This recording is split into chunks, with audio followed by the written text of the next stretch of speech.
waxaa jira waxaan doonayaa inaan kula wadaago 7 qodob oo kaa caawin doona inaad xiriirkaaga sidiisii hore ku soo celisid kadib marka aad isku dhacdaan ama isku dhac yimaado meesha oo aad kala xanaaqdaan haddana muddo kadib aad isku soo laabataan. Lambar 1 dabcan xiriir walba oo jacayl ahi waxa uu leeyahay xasuuso farxad leh iyo xasuuso murugo leh. Waxa wanaagsan inaad iska ilowdid xusuus walba oo murugo leh kuna fakartid xasuusihii quruxda lahaa iyo farxaddii badnayd ee aad soo wada qaadan jirteen.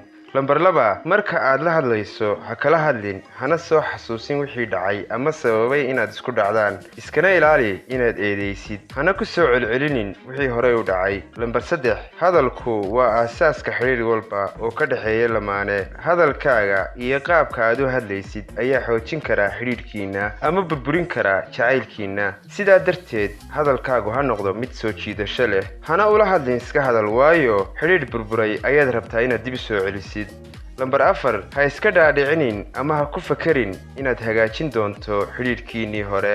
Iska dhaadhici inaad bilaabi rabtid xiriir cusub oo xoog leh oo aan si fudud ku burburi doonin.